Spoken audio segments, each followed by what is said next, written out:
They've just added space cows.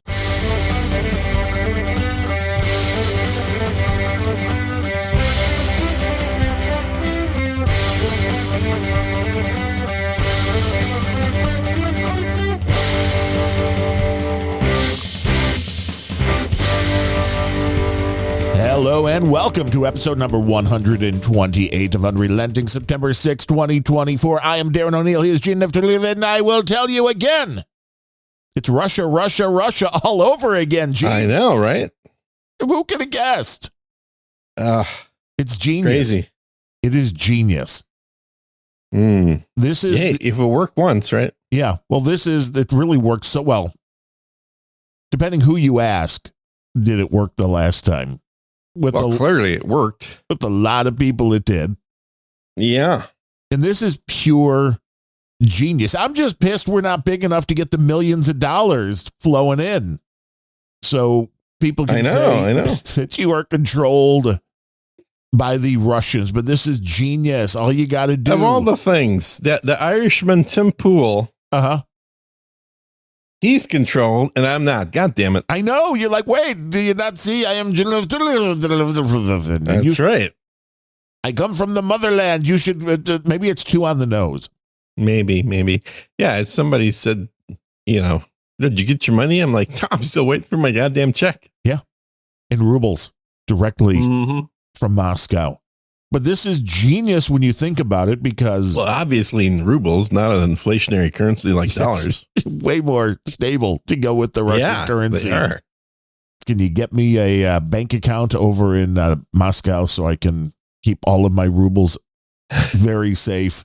Yes, my rubles aren't in Moscow. Before Leningrad, I mean, you got someplace, you got them stashed away. Because you don't want, once the Kamala gets in, then everybody has to start paying the wealth tax, and they want unrealized gains to be taxed. Unrecognized gains. That's awesome, man. So you just sitting on there, so okay.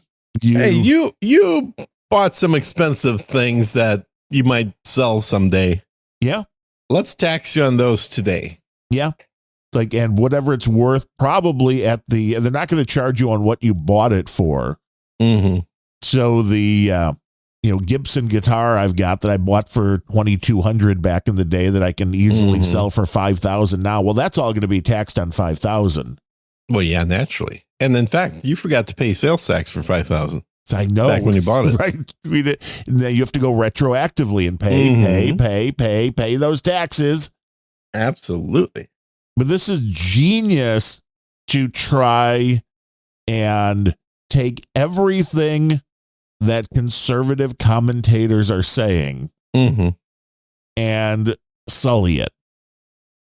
And to try beyond sully it, essentially painted with the brush of like, they've always been Russian agents. Right. Didn't you guys believe us? Right. That this is all it was. We told you the Russian collusion. Yeah. And it's only Russia. I mean, that's the beauty of it, too. I know. It's not China. No. It's never China. It's never China. Even though we keep finding Chinese spies working for a variety of Democrats. Fang Fang does the bang bang. It's never North Korea. And there's a lot of countries, like India, who aren't. Right. And it's never anybody from the Middle East. Right. But I mean, even countries that aren't adversaries, you don't think they want to have a say. You don't think they want to tilt the election in the way that would make the world better for them? Well, it's all moot because Putin endorsed Kamala Harris. I know. Which this should be the ultimate collusion, right? If I'm assuming maybe the Trump campaign's smart enough to run those ads. Vladimir Putin endorses Kamala Harris. It's true. They really should. It is the absolute truth. Yep. We all know Vladdy's fucking with them. And this is, again, the problem when you come down to... Isn't it great when you got world leaders trolling you? Yes. It's awesome. What did he say? Oh, her Kamala's laugh is infectious because it just means everything's okay. It means her head's empty. So for Vladdy, that means everything's okay. Yeah. But this was genius because who won't take money? Who won't take money when somebody comes in and goes, hey, yeah, I like your show. We want to license your content. Here's $5 million bucks. We'd be like, yep. I want to make sure my last name's spelled this way. Here's where you need to send the check. Would you like me to come pick it up? I will be over as quickly as I can get there. Well, and they pretty much went after people that have been very pro-Trump the whole time. That Chen chick. Which I guess she immediately got fired from the Blaze. So I want to know from their side what's going on.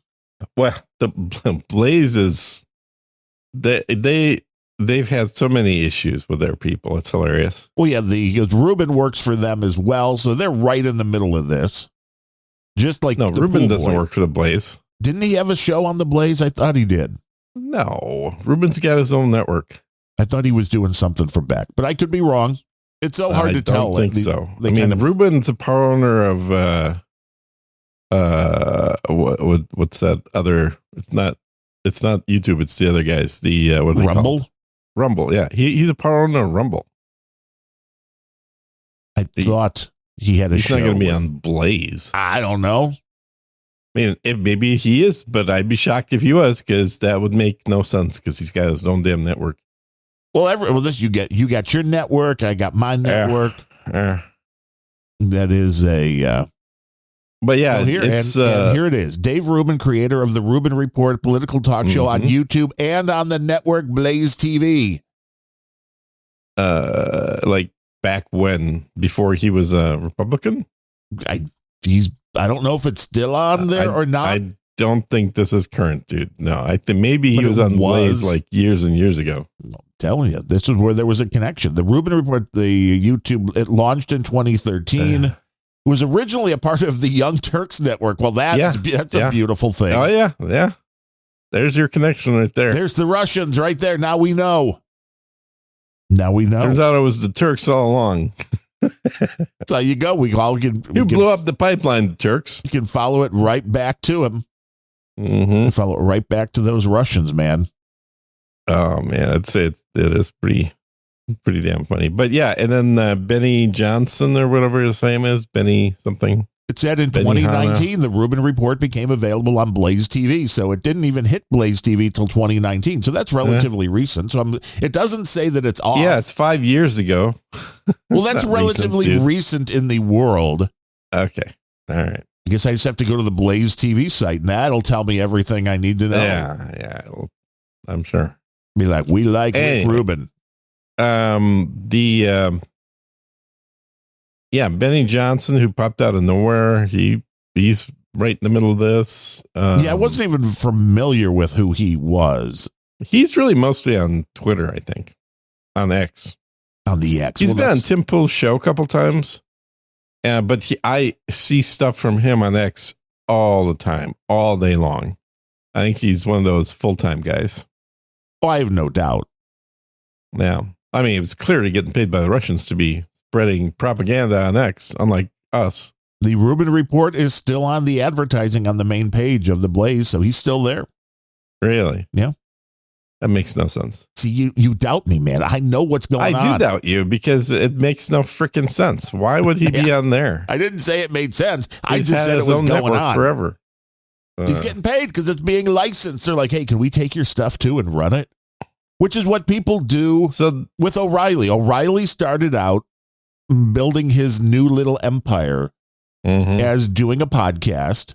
And then it got to the point to where it was picked up by some radio. So this is, I think, how it got to the hour length, which is 45 minutes or so. And then they fill in with all the ads. But he started as a podcast and then to some television, which was the first TV, and a bunch of radio stations decided to start taking the content. So he's still doing his own thing, and you can still get your direct from him if you want to be a subscriber. But you could also listen to the exact same show on radio in New York and like 300 other stations. You can also watch it if you have the first TV as part of your cable or satellite plan. So I think these guys do licensing deals where, I've got my own thing and I post that. But if you want to pay me to run my content, then they take the money, which is, again, it seems that is what happened here with Tenet Media, that, like, hey, we want to license your content. We want to use it. And according to, and I have a tendency to believe this, but I don't know exactly what's been going on. The Tim Pools and the Dave Rubins and everybody that's come out and talked about this said, well, yeah, they licensed our content, but we didn't change what we were doing. This is our, right. We weren't given a script. Definitely what Tim Pool is saying and pretending to be true. Well, then the question is, well, I mean, you're the pool boy guy. You like the pool boy. The question is whether it's true or not. It's probably going to hurt him. Is me sending money every month to Tim Pool gonna end up? Well, wait, this is the Russian money. This is the Russian money that Tim Pool's been getting. We are uncovering it right here. They're like, look, for 3.5 years, I've been paying the guy. They're like, here's this guy. He's obviously Russian money. A Russian shill. Well, I love the two people that they're working on were Boris and Natasha. That's really all you need. That's pretty much. I mean, and that's like, so where'd the money come from, Boris and Natasha? Oh, fearless leader. Yes, do not worry. It is good money. It will cash. You good. You very good. Yeah. It's well, they are getting rid of all their dollars for bricks, so it makes sense. But people will believe this, and it will probably have a negative effect on all of these creators.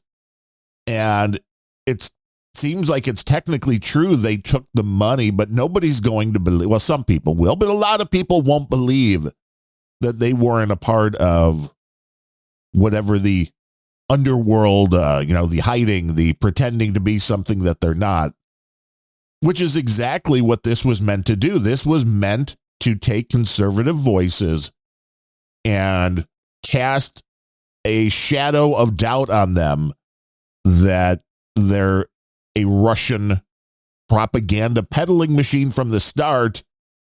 And a lot of people, I think, will believe that. Not the most diehard fans, but we saw what happened with Trump and Russia collusion. People are still repeating the same lies from 8 to 10 years ago.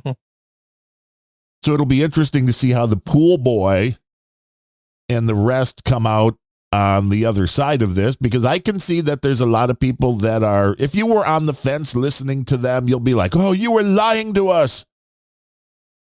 You were taking their money and you weren't being transparent about it. And it does come off to look really stupid if you're the guy that comes out and like, well, yeah, we were taking millions of dollars, but we didn't know where it was coming from. That makes you look completely ignorant. Whoever does, really. So I would hope people that don't want to be questioned under oath and have to go like, I don't know. Well, why do you think they were paying you $1 million a year? I don't know.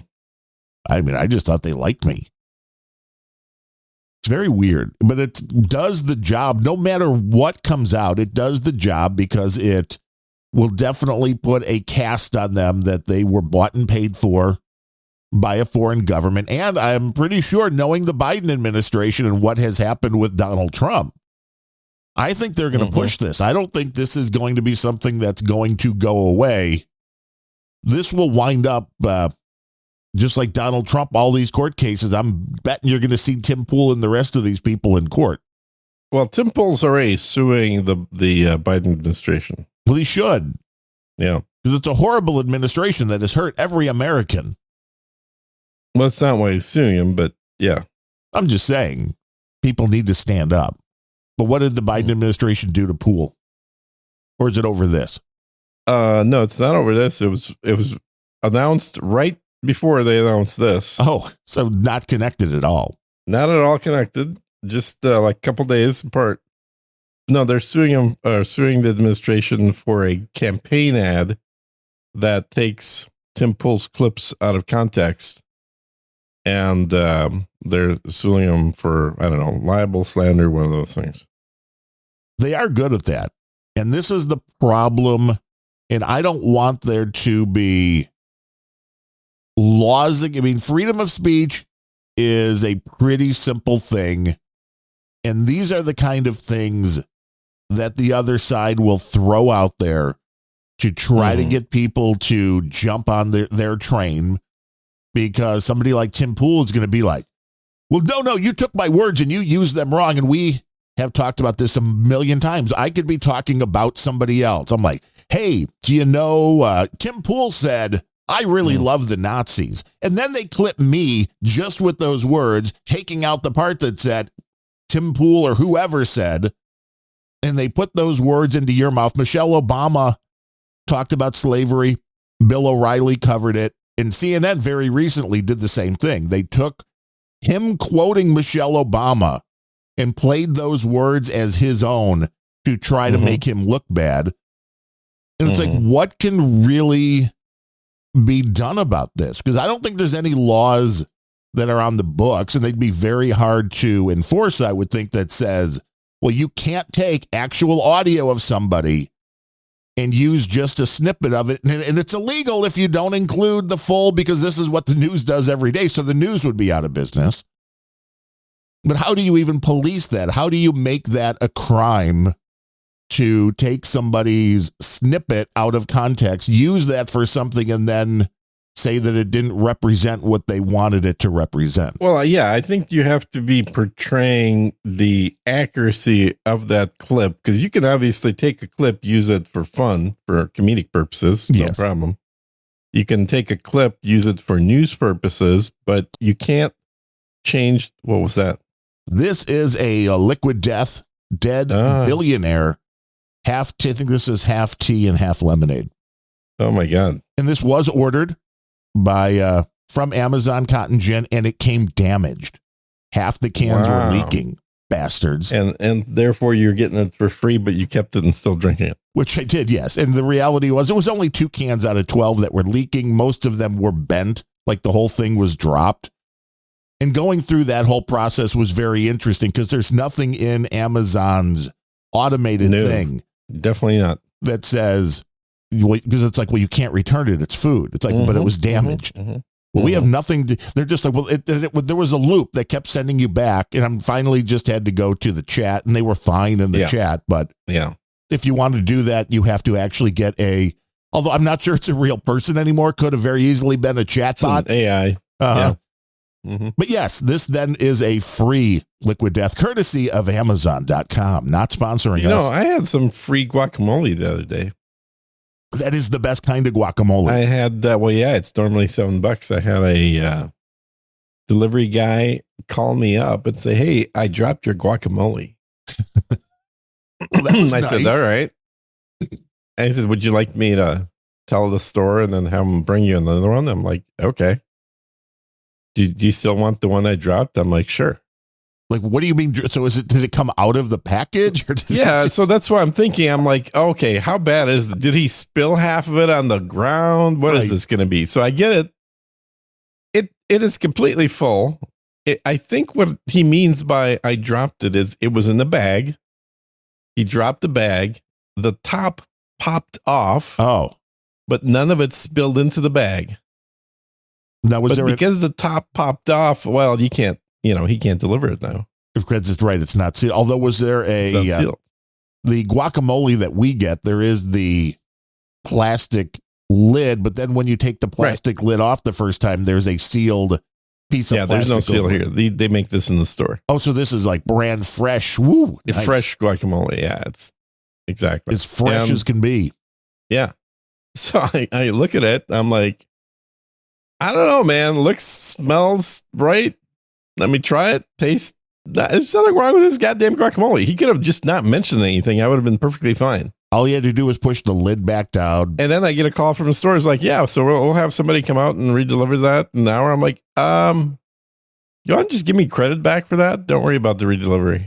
Oh, you didn't want a guacamole guy? Just somebody specially bringing you one little cup of guacamole? I didn't want a second guacamole because I would eat the damn thing. And I already had the first one, and I'm like, yeah, just credit me back. That's fine. I'll just get some next time. They're like, okay, we'll do. I love some good guacamole. Little spicy, because some people like it. It's perfect. They do a very good job. I mean, like I said, they make it at the store. It's not like prepackaged. It's literally made that morning. and it is very good. I like it because I think they put a little bit of lemon or something in there. Oh yeah, you have to have a little acidity. It could be a little lime juice, whatever it is. But I like that astringent kind of flavor mixed with the fatty flavor of the guacamole. If you have your Unrelenting bingo cards handy, make sure you click food talk. Or even lemon. Oh, right, true. Or feel free to add a guacamole square. I don't know how often that's going to happen. The guacamole square. I mean, we know you have so many guys. You know, you have your bagel guy. Do not go to New York Bagel, whatever that was.com. That's bad. Oh, yeah. You went to the wrong site. That was hilarious. Yeah, I was going to order some from the other place. I haven't done that yet, though. Do you have to order like a dozen at a time? Mm-hmm.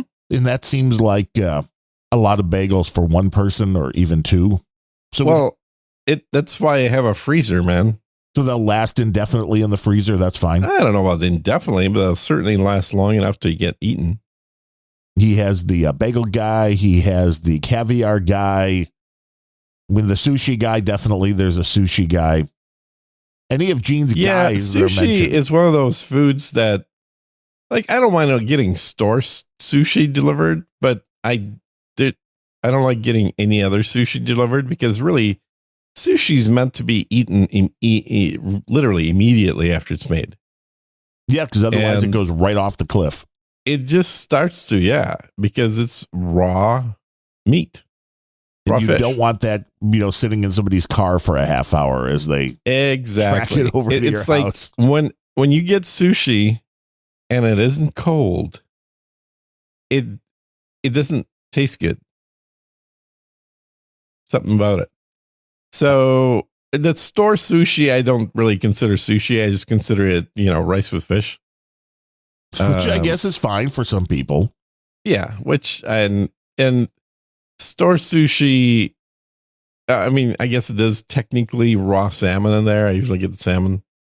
I'm not as much of a tuna fan as salmon, but it just doesn't, I don't have the same concerns about it. And I certainly am not spending the same kind of money on it as like real sushi from a good restaurant, which would be way more expensive and meant to be eaten immediately and not like sitting in the car for half an hour, like you mentioned. Certainly not in the Texas summer. No.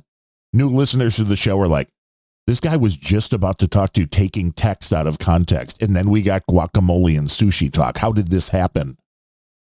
It's Unrelenting. That's right. Speaking of Unrelenting, so I had a phone call with Sport Tech from Voltage. Oh, they're still looking for your Satoshis. Well, I kept telling them I'm kind of writing this thing off. But the guy said, now I'm, it would help us as a company to figure out what the hell happened so it doesn't happen to somebody else too. And I thought, okay, great. I just don't want to spend any more time on this myself. So can I just give you the admin and then you putz around with it and see if you can find anything? So you're here's all of my login information for the account on your service. You figure it out. Exactly. And the guy said, I was going to ask if you were okay with that. I'm like, yeah, of course. So and I gave him a different account to send, if he finds anything, send it to that one. But he did say pretty quickly after looking at it that it did still look like there was an outgoing transaction that I didn't even see that was still sitting there. So he went into the command line and was manually canceling these things. Which nobody except a complete pro at this is going to ever go into command line and start giving. Well, and he did say, if you wanted to, I could give you access to this, but we generally don't give people command line access. And I'm like, I know, I don't want to learn this shit. I don't want to deal with this shit. The whole reason for using a service is to obfuscate it enough that I can just click on buttons visually and not have to type in commands. So that's why you go with Albi now. 20,000 sats a month. They'll take care of everything for you. Nope. That's why you don't go with Alby. That's why you don't go with any of these fucking services, because in the end, they will all steal your shit. Well, yeah. Sometimes inadvertently, mind you. It's more convenient, though. Something will happen that'll steal your shit. No, the best thing you can do is just pick up, and I don't want to turn this into an ad, but basically pick up one of these Russian mini computers, ledger devices, hardware, plug-in device that is your wallet. But they don't do Lightning yet. Exactly. And hence to that is the issue with Lightning. Mm-hmm. If you want to do Lightning, you kind of have to have Lightning, as per their terms of service. It's not a real money. It's not real money. You will lose money on Lightning. It says that this is a test network that is meant for companies that want to test their technology. And boy, are we testing it. You need your own node. That's the biggest issue. Well, I've tested about $600 worth myself. So you've done worse than most. But I mean, really, that's just a sushi and steak dinner for you right there. Oh, no. Sushi dinner is not quite that much for me. Now, maybe a large party of sushi people, certainly. But no, I don't eat $600 worth of sushi in one sitting, dude. Never? No, not for me. No. Steak? No. I mean, if you're saying like meal for one, what's the most expensive meal I've had? It's probably $200. That's not too bad. Yeah, I don't think so. Have I paid for like larger meals with people that are that much? Sure, of course. Now, if you had a bottle of wine, you could make triple that. I don't drink. Well, see, that's luck right there. Saves money. Luck. I will say I've never liked drinking at restaurants, even when I was drinking, because I know how much the wines cost. Because I still have I have 4 wine fridges right now. I don't freaking drink. That seems like there could be a problem there, or you just need to start giving it away. That's what I'm doing. I'm giving them as gifts. Yeah. The reality is now, especially with restaurants, now that everybody has a cell phone in their pocket, that you can have things like, I mean, I bet you now with the ChatGPT app, again, not a advertisement, I bet you could take a photo of a wine list and ask it to show you retail values of the same wine. Oh, yeah. It'd be like, totally. wait. Right. So if you could walk into the grocery store. That existed 10 years ago. I know, but it's insane. It is insane that you're like, okay, but here. I always had a wine guy, so I didn't need to do that. You need the wine guy. You absolutely need the wine guy. The question is really, what kind of a premium do you want to pay? Because you know that you could walk down the street and buy a bottle of wine for $100. At the restaurant, it's going to be $300 to $500. Yeah, 3x is minimum markup at restaurants for wines. Which is so anything that you're looking at is like, ooh, I don't know, $70 bottle of wine. Should we get this? Yeah, that's a $24 bottle of wine you're looking at. So don't worry about getting it. Believe me, it's not rare. Don't worry about savoring it. And it's interesting because when it comes down to the food portion, which is why I get it, restaurants work on a much smaller margin on food. So they're like, well, wine, if idiots are going to drink, may as well be able to charge them for that. Yeah, exactly. That's why I would get like a Chianti. Give me the house. Whatever. No, don't do that. Everything. The house wine is usually a mix of whatever is left from bottles people didn't finish. From the night before, all the wine gets poured into. Yeah. It's a beautiful combination. It's a beautiful house blend. Yes. We spend hours perfecting the particular flavor you're going to get here. No, it's a screw deal. But no, my wine guy was always John Dvorak. So all I had to do was take a picture of a bottle or a list and then text it to him. And for a guy that keeps his phone turned off, he sure replied fast. Was either a yes or a no? No, it was like a history of that wine. It was my longest text ever with John are all about wine. So here's Gene. He's sitting at a restaurant, ready to order, and he's like, Which of these two should I order? And like 14,000 text messages later. It's like, oh, no, I just want to know which one. I don't need to know anything else about them. Mm-hmm. Just give me a yes or no. That's how it works. It is how it works. But so as of yet, you haven't gotten your money back from Voltage. I don't expect to. I mean, well, the guy might just give you the money out of his own pocket just to make you stop saying bad things about his company. Because I've heard, this is the worst company ever. Do not do business with Voltage. Do not do anything with Voltage. They took my money and I can't get it back. I mean, to be fair, the support's been really good. It's just they couldn't figure out what the problem is. But see, this is the question. You're not saying the support is good. You're saying the support is polite.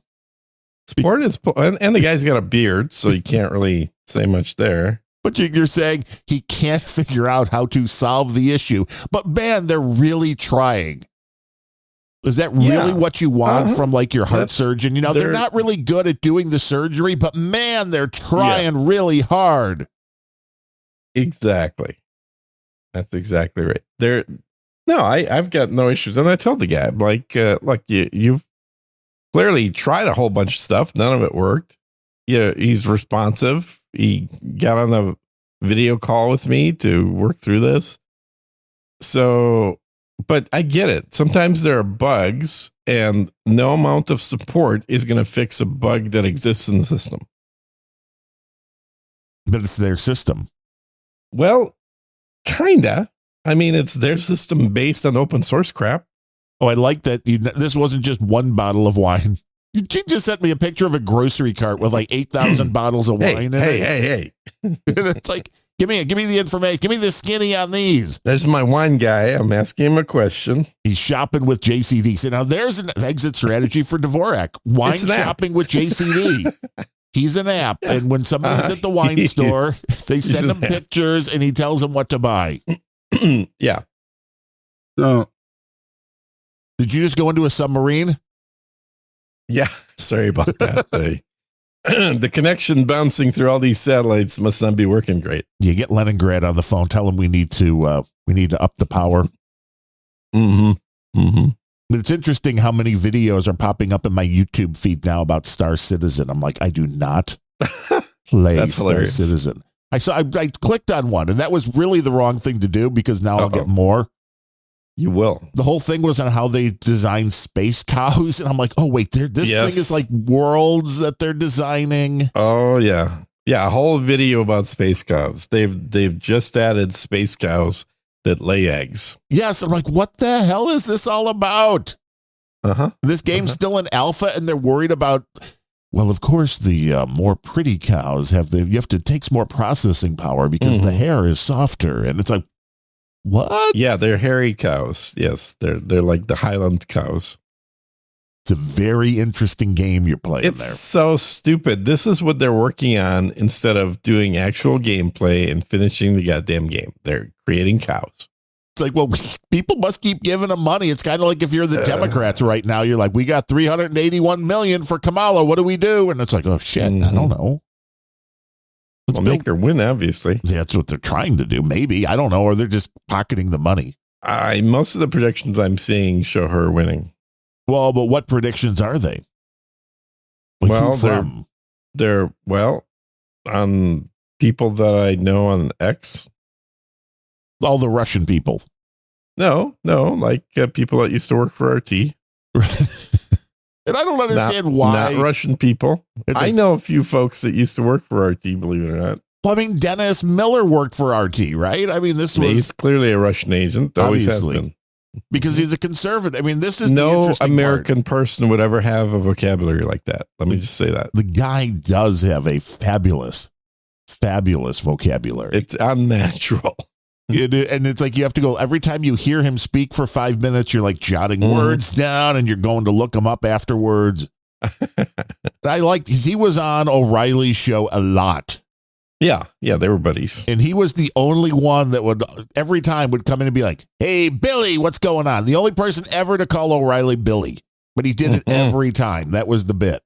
Like he was just Dennis Miller was.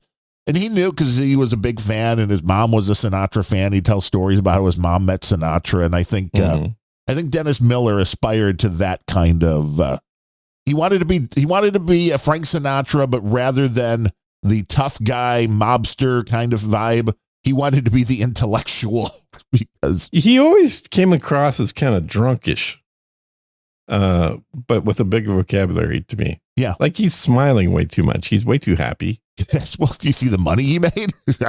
You'd be happy too. He didn't. And I never thought he was conservative until years later, finding out he was conservative. Oh yeah, well he didn't seem that way when he was on Saturday Night Live. No, one of those last specials he did was obvious. It was, but I think it came down to, again, as you get older, you understand more about what's going on in the world. You maybe pay more attention to it. The more money you have in the bank, the quicker you become a little bit more, because it's fun. You know? That's totally not true. I know it's a meme or not a meme, but it's a standardly accepted thing that's been around since I was a kid. So, those rich people, they're conservative. Back in the 1920s. Utter bullshit. Yeah. The more money you make, the more likely you are to be a Democrat. Because Democrats are all about creating ways for rich people to get more money. It's true. You start looking at who are the number one demographic of voters for Democrats. It's not black people. It's women from families that have an income over $100,000. Yeah, but are they making the money? They get 95% of that demographic. And are we possibly seeing a tipping point? Because do you believe those people, the ones you just described, when the government decides, they hate Trump. Oh, I know they hate Trump. Yeah. But when they go to we're going to go to, and I don't even know what the percentage they're saying is, whether it's, 1% or 5% or 20%, but the unrealized gains thing. Yeah. I don't know how anybody with money. It's only for poor people. Well, see, and this is what the poor people think is, this is never going to happen to me. Mm-hmm. And no, it's only going to happen to poor people because there will rich people absolutely hide their money. Yeah, there will absolutely be totally legal ways to avoid the because poor people do what? They make either a dumb luck or a smart investment in something, and the price goes up, and they're like, "Oh, this will be my kid's college fund." Right? Rich people don't do that. Rich people will open up a trust that owns assets of a bank, which owns a corporation that owns stock. And there will be a way for all of those parties to show on paper that they're experiencing losses. Right. So, meanwhile, right, their stock value is quadrupled. Now, you're the poor family where when you got married, the guy was, I was just going to make a flippant comment and be like, when he was dumb, but maybe that's so. And spent, $5,000-$10,000 on the engagement ring. Well, you do realize now. Star Citizen vehicles. Way better to put it into Star Citizenships because the government doesn't understand where to find those yet. Oh, they will. Well, I will, because I'm dropping a dime right now. I'm going to tell them where to find all of Gene's spaceships. Uh-huh. But can you imagine? Well, it's pretty easy. I got a freaking store. Crazy Genes. Spaceships to go. Spaceship Emporium. I mean, it's not hard to find it.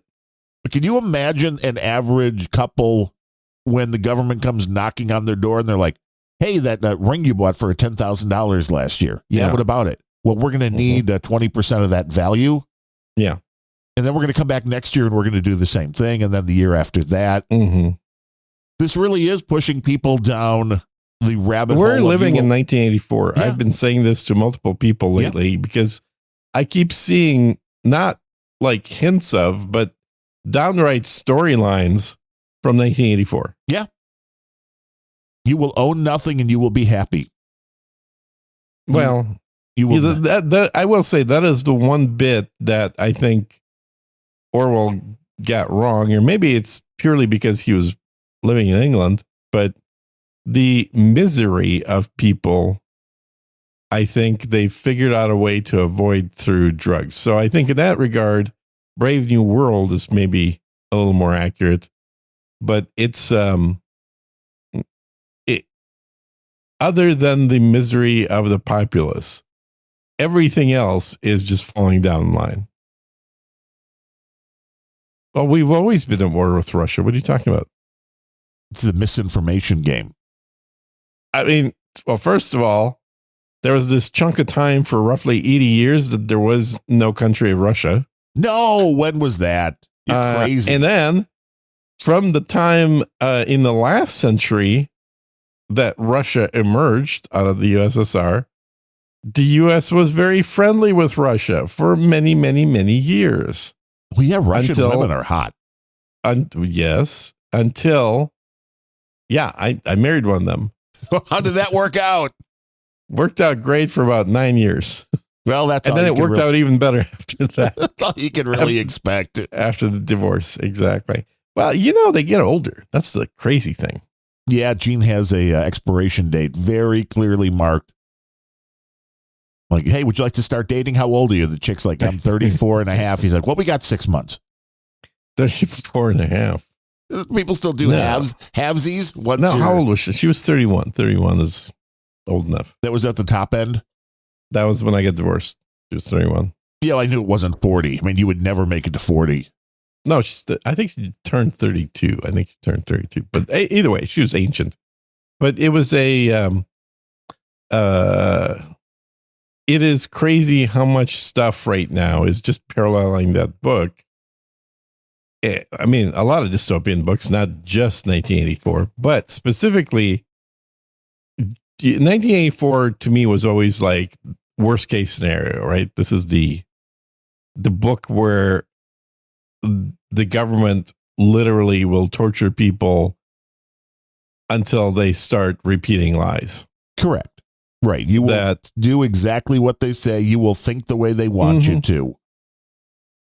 Yeah. And that history is something that requires a large group of people to be working on because it constantly needs to be updated to ensure that the current version of history is always the only version of history. Yeah, and remember, Michelle Obama told us we were going to have to rewrite our history. And I'm like, at that point, everybody, you see what's going on here.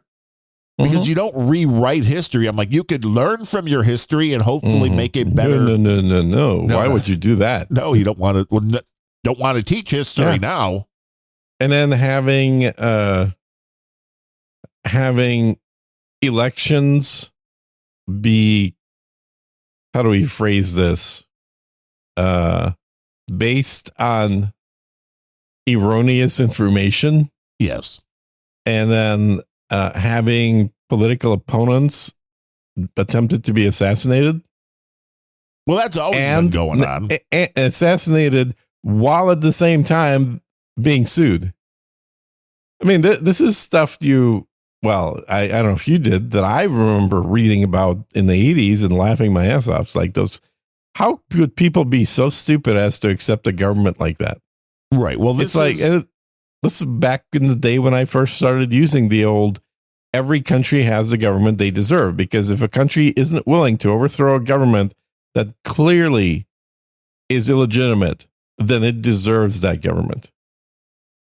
and the technology wasn't there. When we were kids, there was no easy way to track people on a minute-by-minute basis.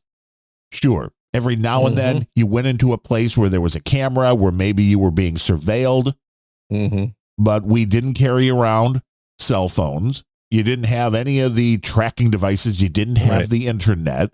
So it seemed like such a farcical thing that there would even be a way for the government to keep tabs on people. And now, as you and I have talked about, people buy security systems and put video cameras in their homes that are monitored. Inside their homes that are being monitored by the government. Yeah. Like, oh my God, you're putting the devices in that let them watch you and listen to you. It's like, and if you don't think they're using that. Reminds me. Alexa, shut down for the next 2 hours. All right, go ahead. See, it's like, no, we do not want to talk to you. We don't want to know what's going on. I am not listening to you. And there was another story the other day about they're calling it a leak, but it seemed like it was just some company's PR that came out that showed they had the ability to listen for keywords on people's cell phones if they installed the right apps. Mm-hmm. And I don't think this is a surprise to anyone because, again, you just used the word for the Amazon device. Mm-hmm. That's a trigger. Well, people can pay if you are working in Costa Rican tourism, mm-hmm. well, you can buy keywords for Costa Rica, any country near you, or vacation keywords. And if anybody mentions those in their day-to-day life sitting by their phone, well, then you can send them ads.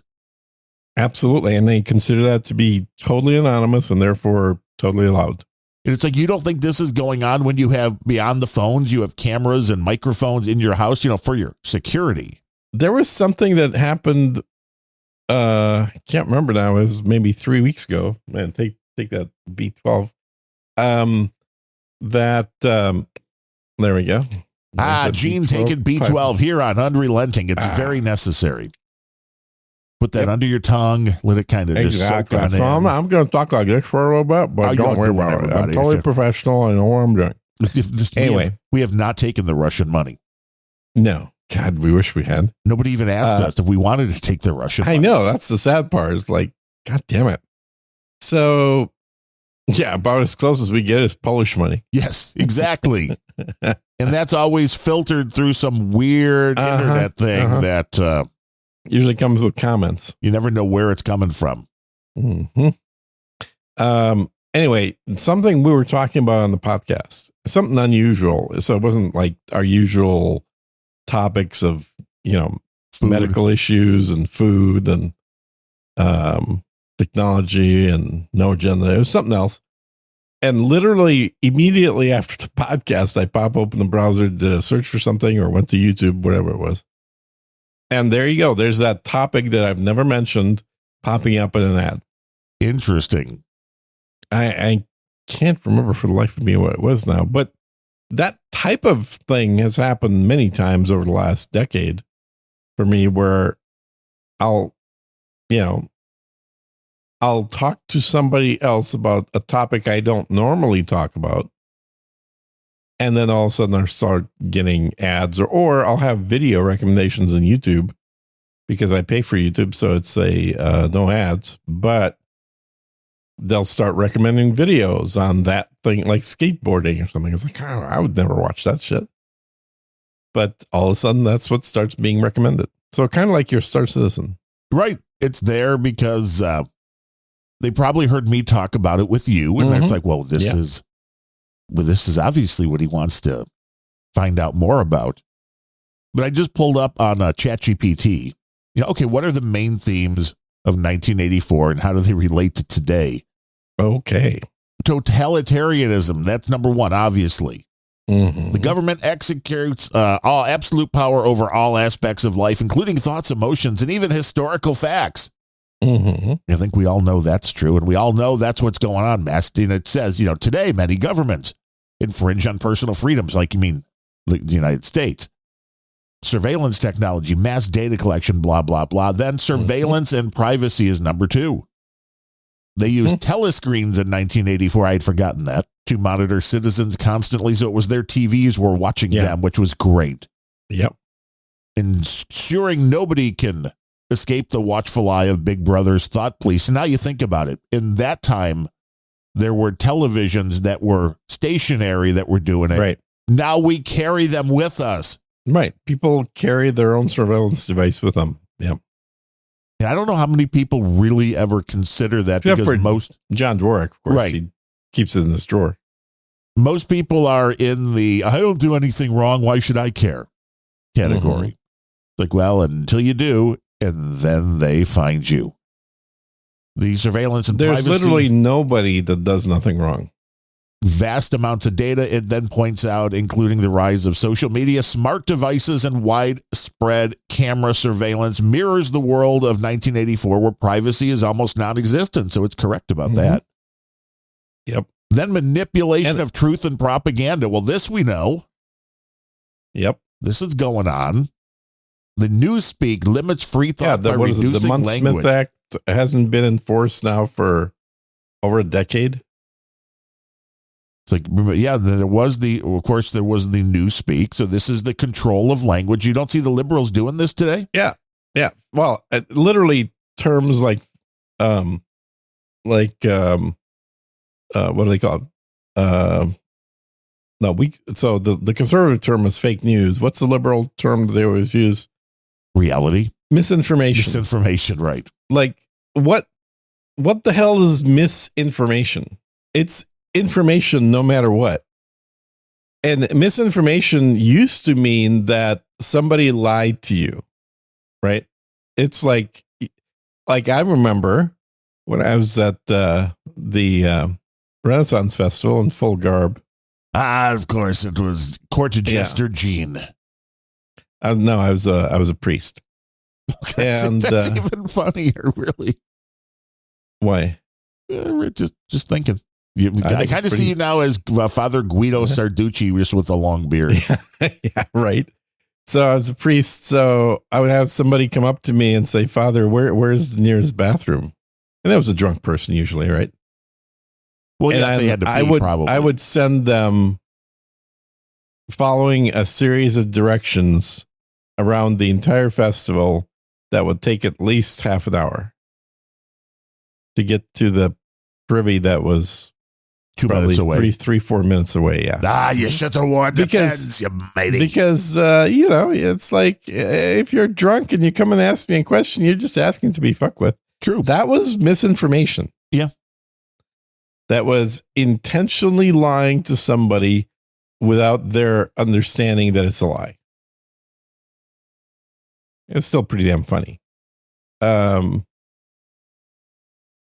yes, I used to do the Renfest scene quite a bit. More information. So now check that down on the bingo card. Yeah. Renaissance good luck Fair. on that one. Renaissance Fair, yeah. But the control of language, it says in the novel, the party developed Newspeak, a language designed to limit free thought by reducing vocabulary, thereby eliminating complex ideas and potential rebellion. Tell me we don't have that right now. Absolutely we do. Yeah. Unless you're a Republican, then they've got a lot of words to say you're doing these things, you're having these thoughts, and it's an insurrection if you disagree with what the government's doing.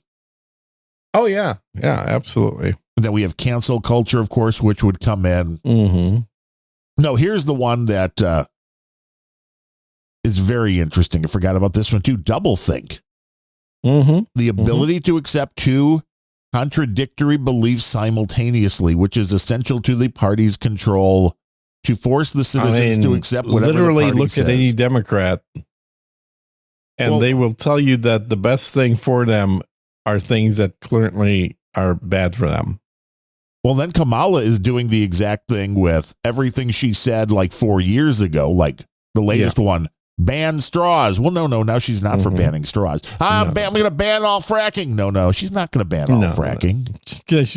She's the best friend the small business can have, is what I heard. That's really, if you don't think that's she wants to build think, a border wall. She is, she's borderline conservative is what it sounds like. Right. Well, this is why when you start throwing that, can you imagine if Trump started throwing out all the liberal ideas? The news media would shit themselves. But this is kind of what's going on here. Well, and Trump was a Democrat for 85% of his life. A lot of people were.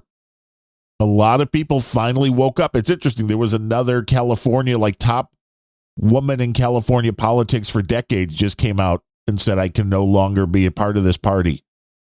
It's going on more and more. And it goes both ways. I'm sure there are people that grow up Republican who are like, I don't know, they're mean people who say bad things and tweets. Happen. No, see, that seems like doublethink to me.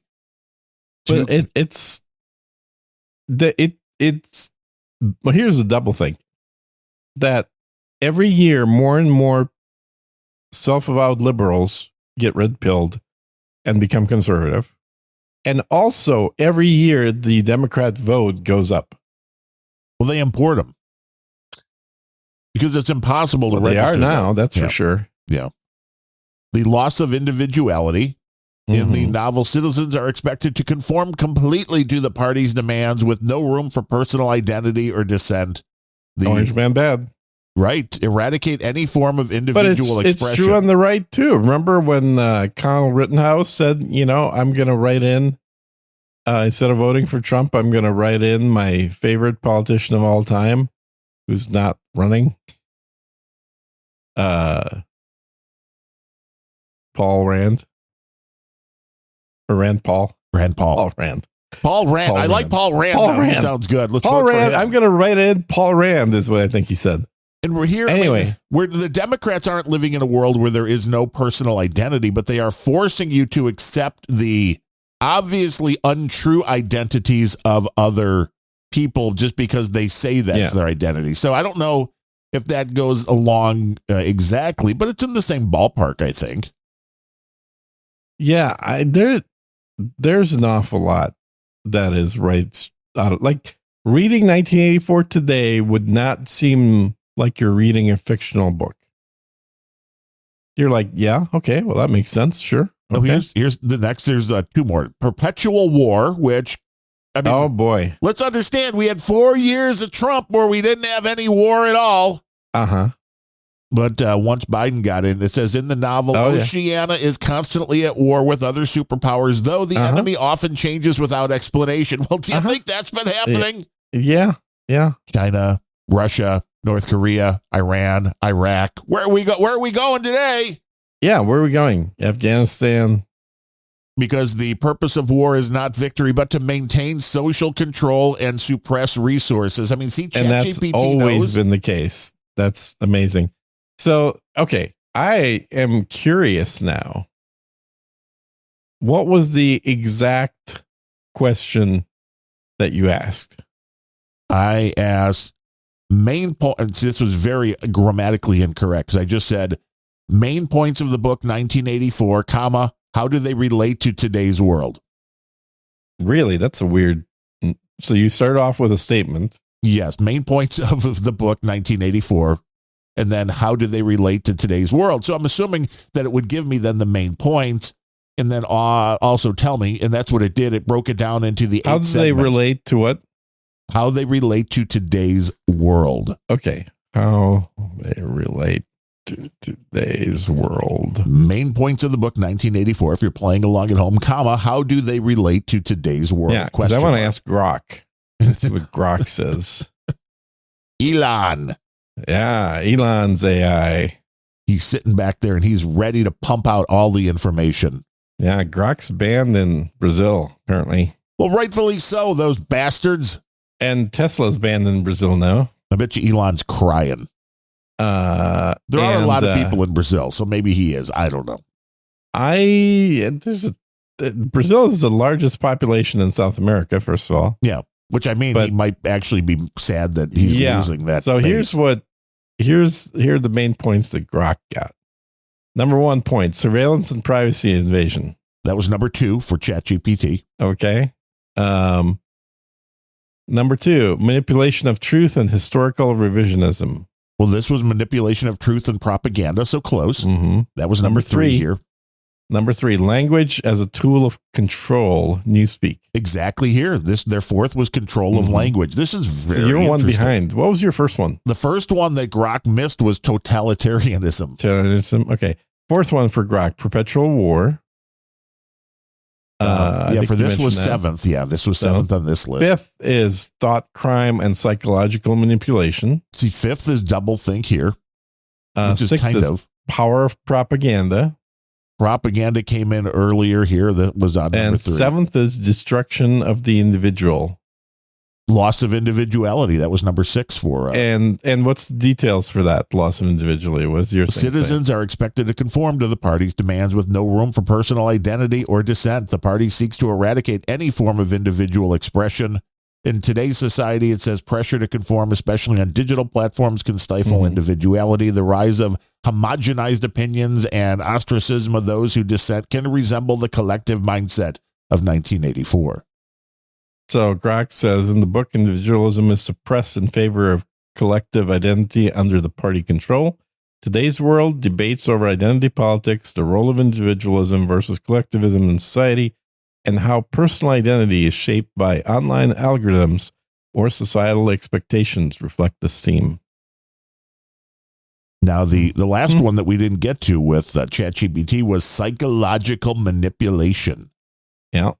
Through methods like torture and brainwashing, as seen with Winston Smith, the party breaks individuals down and forces them to accept the party's reality, even if it's clearly false. That is so what is going on today. Brock says, in today's world, there's growing concern over cancel culture, social media, and mob justice, and the stifling of free speech, where expressing certain views can lead to social or professional persecution, such as of Elon Musk. Poor Elon. He's putting that right into the AI. The AI knows. It's like Elon's friend. He's his buddy. I mean, it is. It's definitely his. Well, he's responsible for its life. So, yeah. But you're correct. I mean, we read this, and I believe I read 1984 for school in like 1983 or 1984, because that's the time that it's on the reading list. At least it was back then. And it was something that was laughed about. You know, it's like, well, this could never happen. This is crazy. And the fact that you look back on this now and go, well, there are a lot of correlations, including the Democrats, and I'm sure the Republicans do it as well. But these political parties that will continue to repeat lies that have been proven to be untrue over and over again. I'm like, if you don't think that's brainwashing, with that, you don't think that is forcing you to accept their reality, then you're missing something. Hey, but speaking of reality, apparently somebody didn't approve CSB's artwork yesterday. Oh, no. I have other things to do, so I don't know. Well, we're not getting any sats. Thanks. Oh, no. Thanks very much. Well, somebody else better step up and send in a boost. Or approve some artwork, maybe.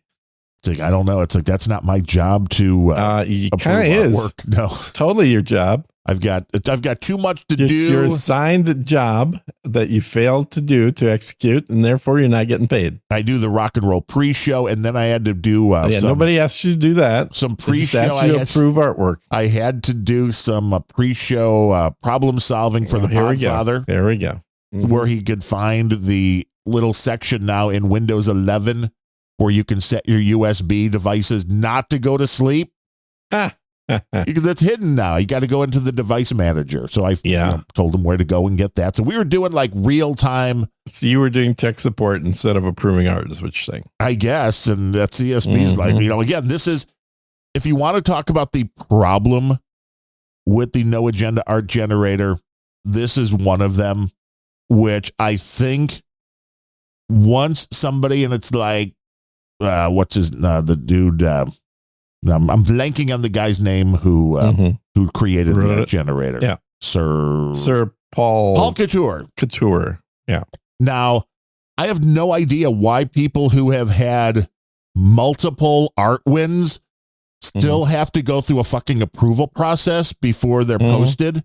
This should only be for new people. Only new people that might be spamming the thing. Yeah. And the other issue is then the fucking assholes who then go, if you're an artist and you go post something fucking new and you don't approve the stuff that's in the queue, fuck you. Yeah. I will stop fucking going through and approving your stuff. Because like this would be the basic way the system would work. The next time somebody goes in and puts their piece in that you want somebody to approve, well, approve the other ones that are in the queue waiting, because any of the artists can do that. It's like, so the whole system is. Can I just sign up and approve or disapprove things and never submit art? I think so. Which doesn't really lead to a whole hard way to get spam through. Well, I would only make sure art that I like is approved. So you mean not CSBs? Well, no, I have no problem with CSB. You're the one with the problem with CSB, apparently, because you failed to do your job yesterday. Darren, this system, Darren. Appreciate the art, Darren. This system is no good. I need to get my butt art out.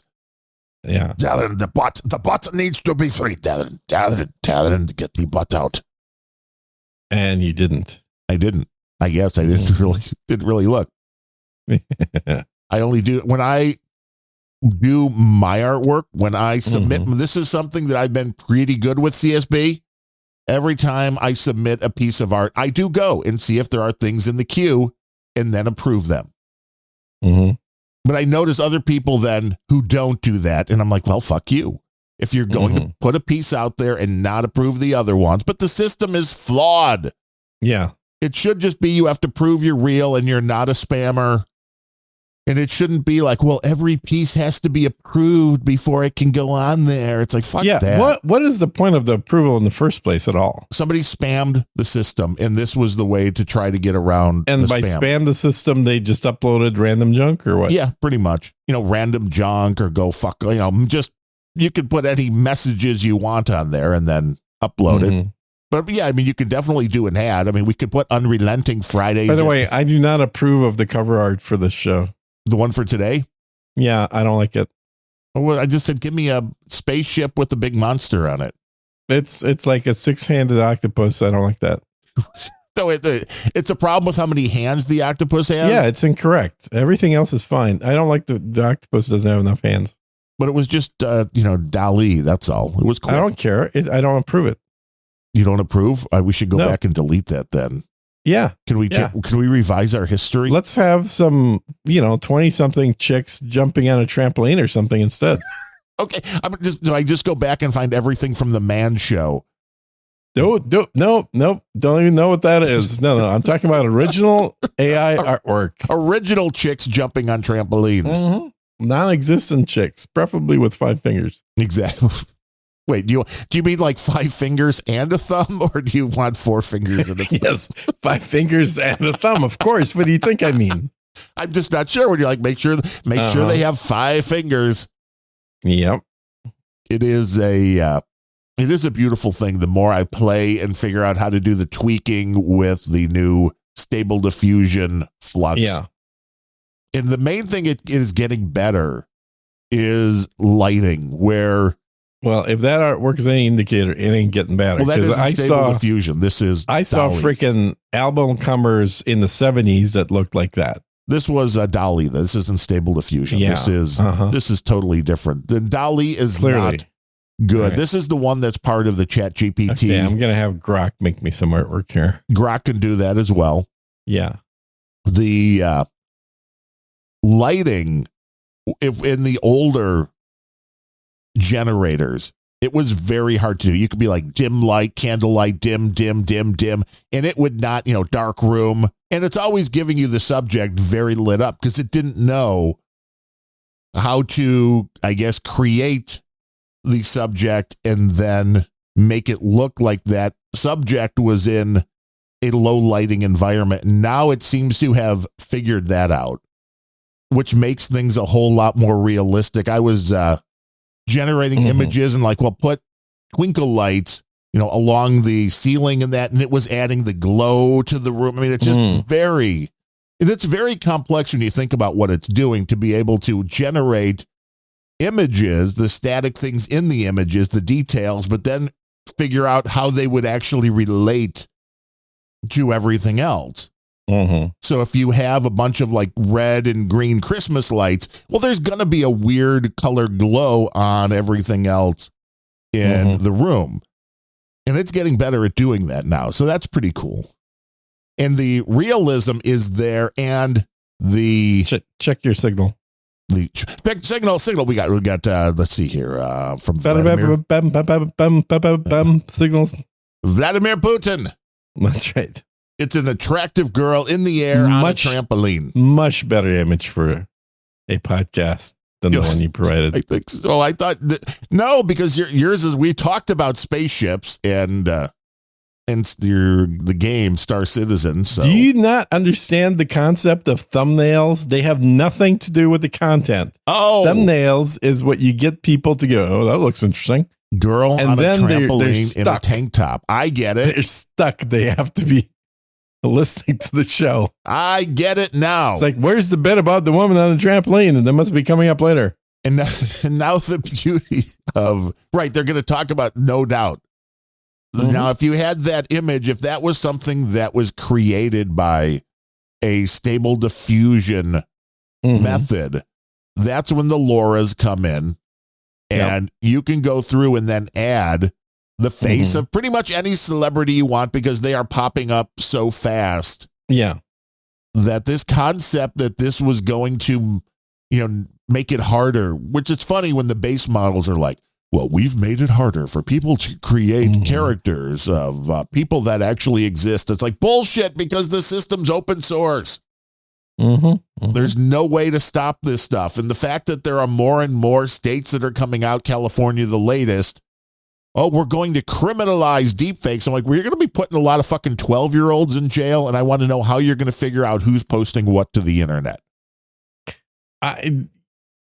Looking at this image, I think that there are two things that aren't quite realistic. One is the trampoline should still be in its vibration from the last jump. Well, it depends on the shutter speed there. You may be catching this so fast. Yeah, that's true. That's a good point. But you could also tell she's on their way down in the image because the hair is being blown up. Right. And, she's got her arms out to bounce off. I've seen plenty of people doing that. The legs should be bent, though. I don't think they would be straight back. No, this looks more, the image that was created of her looks like it is more from one of these indoor flying things where there's big fans underneath you keeping you in the air. I can see what you mean, but her hair would not be doing what it's doing with one of those fans. It would be, all her hair would be straight up, not waving like she's just coming down at a slow pace.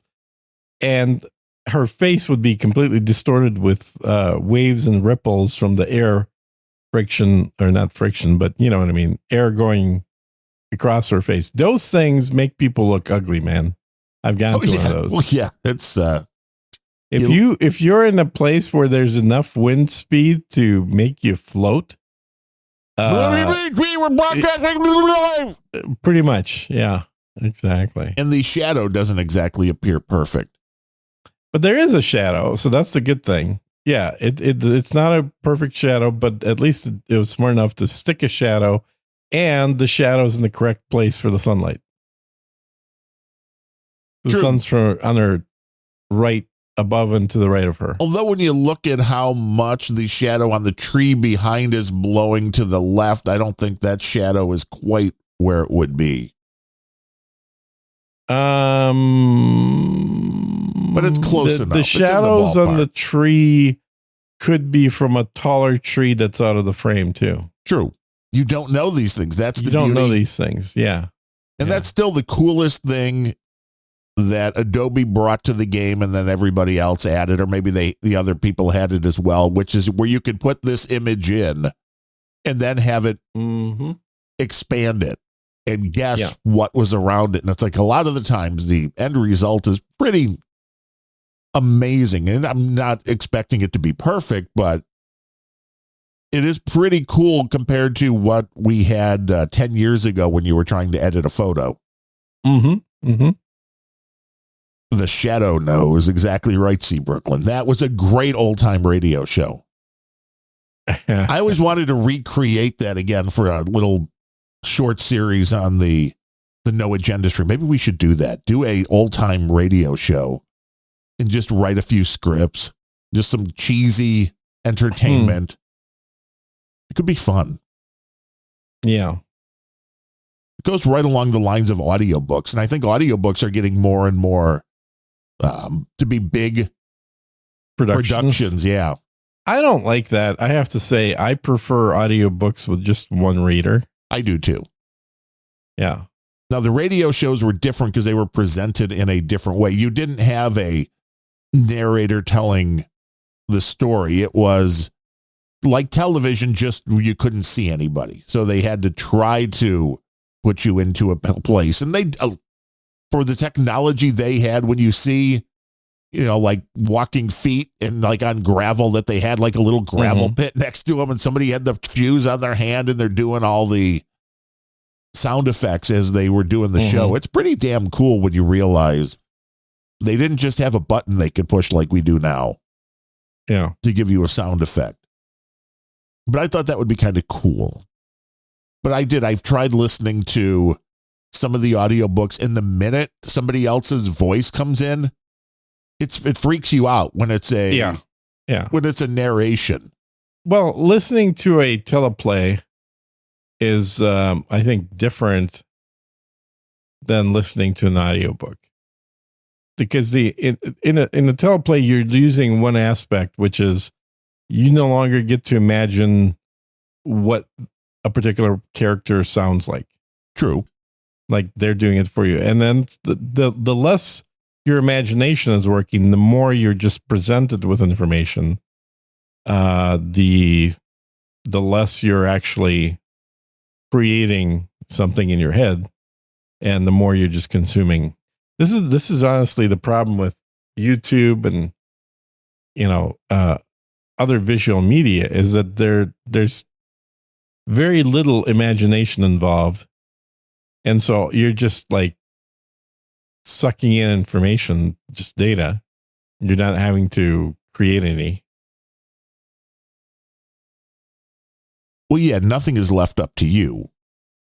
Which is why a lot of people didn't want. I mean, it's interesting. Which is why people like reading books, because that it's not up to, it is up to them, I should say. It's not up to some arbitrary person to decide what people sound and look like. Well, before MTV ruined the whole music business, and even when MTV came about, so there was a time, obviously, there were no music videos.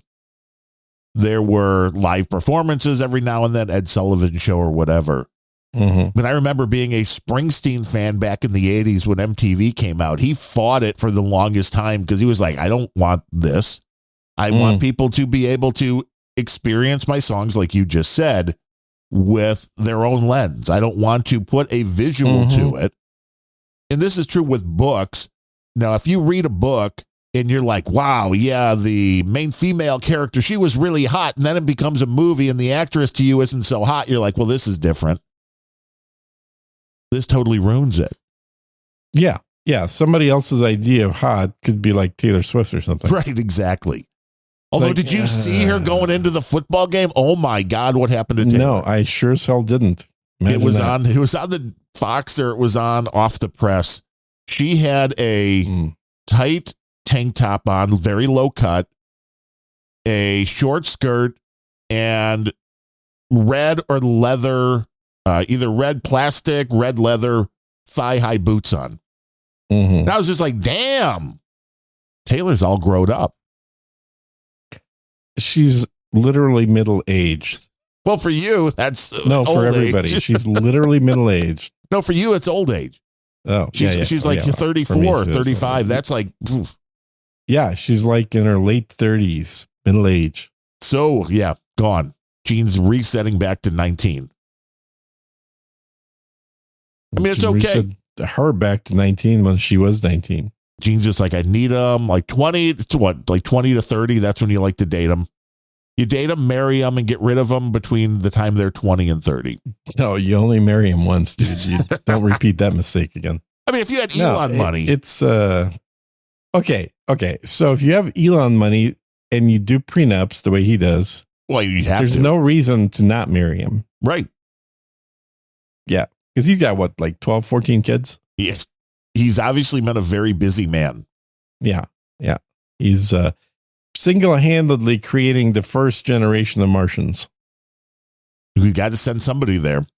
But I was with Springsteen. It's going to be all Elon kids. It's going to be very incestuous. Don't know how that's all going to work out. You're going to have like 5-armed people on Mars, but it's not going to be the Martians. As long as they have 5 fingers, that's all. True. And a thumb, or two thumbs. We have 5 fingers and 2 thumbs. I don't know why you're distinguishing fingers and thumbs. Their thumb is a finger.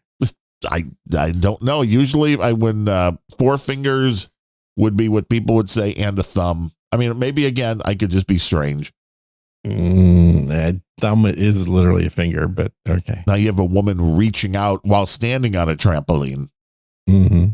I do like the way that she's demonstrating her hands. Well, this is, one, that's the correct number of digits on the hands. And this is where the image creators are also getting better. In this image, the fact that her hands are slightly out of focus because they are so close to the camera and she is in focus, and the items behind her also out of focus, does give a much more realistic vibe to it. Yeah. And I will say, certainly Grok is not perfect at images. I think so far the best one that I've seen is the what's the Nazi one called? What's the Nazi one called? Gab AI. So I am not aware of Gab AI. Yeah, well, you are aware of Gab, right? Yes, the social media. Yeah, the social media platform that is, predominantly Nazis, obviously. Well, they're accused of being Nazis. They're not actual Nazis on there, but it was the first of the conservative focused networks for social media, and it got kicked off of every platform, including phones, including Amazon hosting, including literally everything, and still around. And now they've got Grok AI, which when you ask for AI. Photos, what? Gab AI. You said Grok AI, but Grok, I get it. Yeah, Gab AI, which when you ask it for images of World War II, doesn't show you a bunch of black people wearing Nazi uniforms.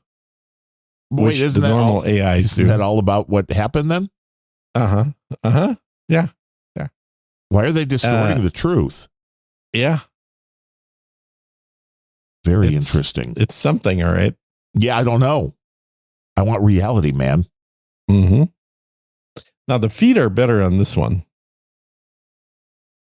This is a whole new way to podcast. Gene sends me photos that you can't see.